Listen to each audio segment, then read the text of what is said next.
శ్రీమాత్రే నమ. జయ గురు దత్తాత్రేయ నమ. ఈ వీడియోలో మనం జూలై 1 నుంచి డిసెంబర్ 30 మధ్యలో జరిగే అర్ధ సంవత్సర ఫలితాలు తెలుసుకునే ప్రయత్నం చేద్దాం. సాధారణంగా మన ఆంగ్ల సంవత్సరాది ప్రకారం 2025 సంవత్సరంలో సుమారుగా మనం 6 నెలలు కంప్లీట్ చేసుకోవడం జరిగింది. సరే, ఈ మొదటి 6 నెలల్లో కొద్దిమందికి బాగున్నప్పటికీ మరికొద్దిమందికి ఇబ్బందులు, అంటే ముఖ్యంగా ఈ 6 నెలల్లో మొదటి 6 నెలల్లోనే మనకి శని భగవానుడు మారడం జరిగింది. అలాగే గురుగ్రహం కూడా మారడం జరిగింది. అలాగే రాహు కేతువు కూడా ఈ మొదటి 6 నెలల్లో మారడం వల్ల కొంతమందికి అనుకూలంగాను మరికొంతమందికి ప్రతికూలంగాను రావడం జరిగింది. అయితే ఈ ద్వితీయార్థంలో అంటే సెకండ్ హాఫ్ జూలై నుంచి డిసెంబర్ మధ్యలో మేజర్ గ్రహాలైనటువంటి శని, గురువు, రాహువు, కేతువు పెద్దగా వీటి మీద మార్పులే ఉండే అవకాశం లేదు. యాస్టీజ్గా ఈ గ్రహాలన్నీ కూడా అదే పొజిషన్లో డిసెంబర్ 31 వరకు ఉండడం జరుగుతూ ఉంటుంది. అయితే ముఖ్యమైనటువంటి గ్రహాలు శని భగవానుడు, గురుగ్రహం వక్రగమనం పొందడం జరుగుతుంది. మరి ఈ రెండవ 6 నెలల్లో నవంబరు 12వ తారీఖు నుంచి గురుగ్రహం వక్రగమనం పొందడం జరుగుతుంది. ఎప్పటిదాకా? మార్చి 11 వరకు కూడా ఈ గురుగ్రహం, అంటే మనకి ఈ అర్ధ సంవత్సరంలో ఈ నవంబర్ 12 నుంచి సుమారు ఒక 50 రోజులు గురువు వక్రించే ఉంటాడు. దాని తర్వాత కూడా కొన్నాళ్ళు వక్రగమనం, అది నెక్స్ట్ వీడియోలో తెలుసుకుందాం. అలాగే అక్టోబరు 13వ తారీఖు నుంచి శనిగ్రహం వక్రగమనం పొందడం జరుగుతుంది. జనవరి 20 వరకు, అంటే ఇంచుమించుగా ఈ అక్టోబర్ 13, నవంబరు, డిసెంబర్ మొత్తం శనిగ్రహం మనకి మీనరాశి అందే వక్రగమనం పొందడం జరుగుతుంది. అంటే ఈ వక్రగమనం పొందడం వల్ల కొంతమందికి అనుకూలంగాను మరికొంతమందికి ప్రతికూలంగాను మారడం జరుగుతుంటుంది. అంటే వక్రించిన గ్రహం ఏం చేస్తుందంటే తను ఉన్న స్థానం నుంచి 12వ స్థానాన్ని కూడా వీక్షించడం, అంటే అక్కడ ఫలితం కూడా ఇవ్వడం జరుగుతుంది. ఆ విధంగానే దృష్టి కూడా మరి ఈ 3 భావాల మీద, అంటే శనికి ఉన్నటువంటి 3, 10 భావాలతో పాటు 7వ భావం యొక్క దృష్టి కూడా మారడం జరుగుతూ ఉంటుంది. అంటే డబల్ యాక్టింగ్ చేయడం జరుగుతూ ఉంటుంది. అలాగే గురుగ్రహం కూడా మనకి నవంబర్ 12 నుంచి వక్రగమనం పొందడం వల్ల ఇంచుమించుగా మళ్ళా బ్యాక్ వచ్చి ఫలితం ఇచ్చినట్టు కనబడుతుంటుంది. అయితే ఈ వక్రించిన గ్రహాలు ప్రధానంగా ఏం చేస్తాయంటే, మనం ఒక మొదటి 6 నెలలు చేసిన ప్రయత్నాల్లో ఏమైనా విఫలమై ఉంటే ఈ గురువు వక్రించినప్పుడు మళ్ళీ ఇంకొకసారి ప్రయత్నం చేయమని ఆ గురుగ్రహం మనకి చెప్తూ ఉంటుంది. మనం ఏదో వివాహం కొరకో, ఉద్యోగం కొరకో, ఏదైనా ధనం కొరకో, సంతానం కొరకో ప్రయత్నం చేసి ఉంటాం. ఈ సమయంలో అంటే మంచుమించు జనవరి నుంచి అనుకొని మనకి నవంబర్ 11 వరకు ఏ ప్రయత్నం చేసినా విఫలమైంది. కాబట్టి గురువు వక్రించిన తర్వాత ఏంటంటే మళ్ళీ ఇంకొకసారి మనం ప్రయత్నం చేస్తే ఆ ప్రయత్నం నెరవేరే అవకాశం ఉంది. అంటే సాధారణంగా ఎవరి జన్మజాతకంలో గురువు వక్రగమనంలో ఉంటాడో వాళ్ళకి పనులన్నీ కూడా గురువు వక్రించి ఉన్నప్పుడు మాత్రమే జరుగుతుంటాయి. అంటే గోచార రీత్యా గురువు వక్రించి మీ జన్మజాతకంలో గురువు వక్రించి ఉంటే కంపల్సరిగా ఈ గురువు వక్రించినప్పుడు మీరు ఏ పంతాలు పెట్టినా అవ్వడం జరుగుతూ ఉంటుంది. కాని వారు కూడా ఇంకొకసారి ప్రయత్నం చేస్తే ఫలితం దక్కుతుంది. అప్పటికి కూడా అవ్వకపోతే దాన్ని కంప్లీట్గా వదిలివేయచ్చు. శని భగవానుడు కూడా మనకి అక్టోబర్ 13 నుంచి వక్రగమనం పొందడం జరుగుతుంది. శని ఉద్యోగకారకుడు కాబట్టి మరి గతంలో ఉద్యోగ ప్రయత్నం చేసి ఫెయిల్ అయినా, లేదా మనకి ఉద్యోగం పోగొట్టుకున్నా తిరిగి సంపాదించడానికి ఈ శని భగవానుడు మీకు అనుకూలిస్తాడు. అలాగే మీ జన్మజాతకంలో శని భగవానుడు వక్రించుంటే గోచార రీత్యా శని వక్రించినప్పుడు మీకు సాధారణంగా శుభ ఫలితాలు రావడం జరుగుతుంటుంది. అందుకనే చాలామంది గురుబలం పెరగాలన్నా, శని బలం కావాలన్నా వారి జన్మజాతక ప్రకారం వక్రించిన టైం కొరకు ఎదురు చూస్తుంటారు. కామన్గా ఆ వక్రించినటువంటి సమయంలో చాలా వరకు వారి పనులు కూడా సక్సెస్ అవ్వడం జరుగుతుంటుంది. ఇది కొంత అనుభవం బట్టి అది ఉంటుంది. కాబట్టి మనం ఉపయోగించుకున్న దాన్ని బట్టి ఆ ఫలితం ఉంటుంది కాబట్టి కొన్ని ముఖ్యమైన ఫలితాలు రేపు 6 నెలల్లో ఏ ఏ రాశికి ఏ విధంగా జరుగుతుంది అన్న విషయాన్ని తెలుసుకునే ప్రయత్నం చేద్దాం ఈ వీడియోలో. జూలై 1 నుంచి డిసెంబర్ 31 మధ్యలో జరగబోయే అర్ధ సంవత్సర ఫలితాలు మిథున రాశి వారికి ముందుగా ప్లాన్ చేసుకోవడానికి మనకి సూచనగా ముఖ్యమైన విషయాలు తెలుసుకునే ప్రయత్నం చేద్దాం. అయితే ఈ మిథున రాశి వారికి దశమ స్థానంలో శనిగ్రహ సంచారం. ఈ రాశి వారికి మన మొదటి 6 నెలల్లో ఎలాగ ఉన్నప్పటికీ కూడా జూలై తర్వాత ఈ రాశి వారికి ఎస్పెషల్లీ ఉద్యోగపరమైనటువంటి ఒత్తిడి పెరుగుతుంది, తద్వారా అభివృద్ధి కూడా రావడం జరుగుతుంటుంది.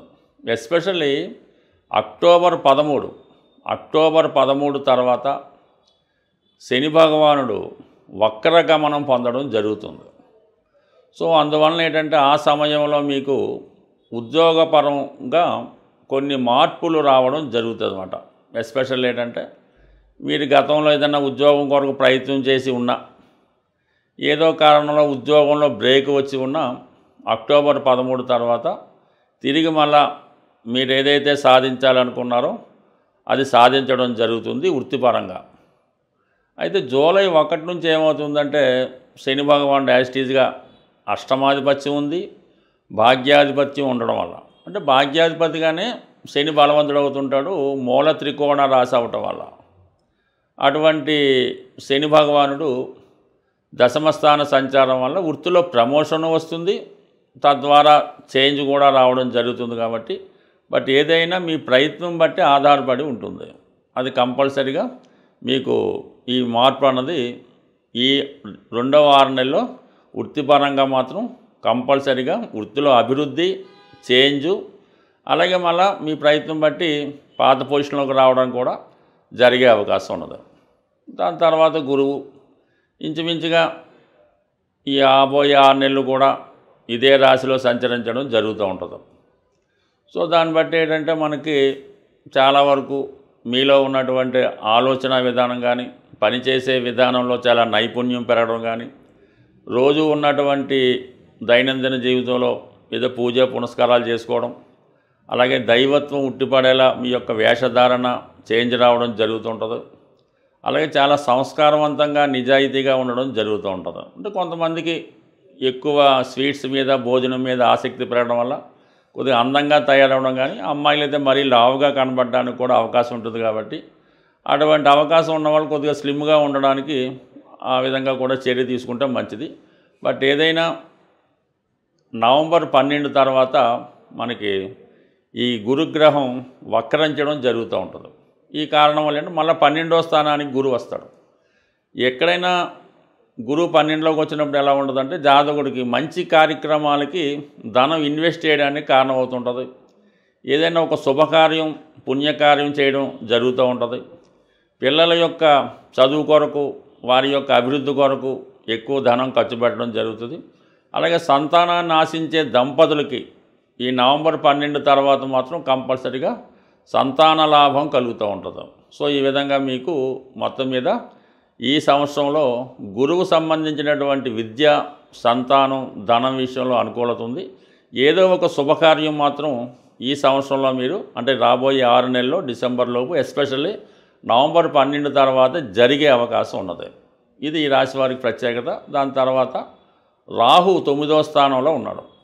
రాహు 9వ స్థానంలో ఉన్నప్పుడు మీ యొక్క ధర్మ కార్యక్రమాలకి కొద్దిగా విరుద్ధంగా తన యొక్క ఆలోచన మారుతూ ఉంటుంది. అంటే ఇంటర్ కాస్ట్ మ్యారేజ్ని ప్రోత్సహించడం కానీ, ఇతర మతస్థుల్ని ప్రోత్సహించడం కానీ, ఇతర మతస్థుల యొక్క ఆలోచనలు, అలవాట్లు మనం స్వీకరించడం కానీ కొద్దిగా ఫారెన్ కల్చర్లా కనబడుతుంటుంది. ఇది ఈ రోజుల్లో కామన్ అయినప్పుడు కూడా కొంత సాంప్రదాయవాదులకు ఎలా ఉంటుందంటే కొంత ఇబ్బందికరంగా ఉండే అవకాశం ఉన్నది. అలాగే మీ కుటుంబంలో కూడా సరిగ్గా ఏదో ఒక ఇలాంటి ఇంటర్ కాస్ట్ మ్యారేజ్ లాంటివి జరగడం, మీరు దానికి అటెండ్ అవ్వాల్సి రావడం, ఇవన్నీ కొద్దిగా ఇబ్బంది కలిగినప్పుడు కూడా కొంతమందికి ఇది అనుకూలంగానే ఉంటుంది. ముఖ్యంగా ఎలా ఉంటుందంటే బాగా దూర ప్రాంతంలో ఉన్నటువంటి కొన్ని పుణ్యక్షేత్రాలు, అంటే మామూలు హిందూ సంబంధించినవి కాకుండా వెస్ట్రన్ సంబంధించింది, క్రిస్టియన్ సంబంధించింది, ఏదో ముస్లిం కంట్రీ వాళ్ళకి సంబంధించిన పుణ్యక్షేత్రాలని దర్శించడానికి కూడా ఈ అవకాశం ఎక్కువగా రావడం జరుగుతుంది. మొత్తం మీద ఓకే, 9వ స్థానం అన్నది మనలో ఉన్నటువంటి జ్ఞానాన్ని పెంచుతూ ఉంటుంది కాబట్టి ఆ విధంగా ఏదైతేనే మన జ్ఞానం కూడా పెరుగుతుంది. అలాగే కేతువు 3వ స్థానంలో సంచరించడం చాలా వరకు కేతువు కుజుడిలాగా పనిచేసి మీకు ఒక విధమైన కొత్త ధైర్యాన్ని ఇవ్వడం జరుగుతూ ఉంటుంది. ఇది క్రీడారంగం వారికి బాగుంటుంది, అలాగే డిపార్ట్మెంట్లో ఉన్న వాళ్ళకి బాగుంటుంది. సో ఏదైనా విషయాన్ని ముందుగా ఎలాగుంటుందంటే కేతు 3వ స్థానంలో ఉన్నప్పుడు ఒక ప్రయత్నం ఇమీడియట్గా ఫెయిల్ అవుతుంది. రెండోసారి ప్రయత్నం చేయడం వల్ల అది సక్సెస్ అవ్వడం జరుగుతూ ఉంటుంది. ఈ విధంగా ఇంచుమించుగా మిథున రాశి వారికి అన్ని గ్రహాలు కూడా ఏదో విధంగా మంచి ఫలితాలు ఇవ్వడం జరుగుతుంది. ఎస్పెషల్లీ 7వ స్థానంలో ఈ గురు శనిల సంయుక్త దృష్టి పడటం వల్ల వివాహం కాని వారికి మాత్రం 100% మరి ఈ సంవత్సరం నవంబర్ నెల అటు ఇటుగా చాలా ఎక్కువ ఛాన్సెస్ వివాహం చేయడానికి అవకాశాలు ఉన్నాయి.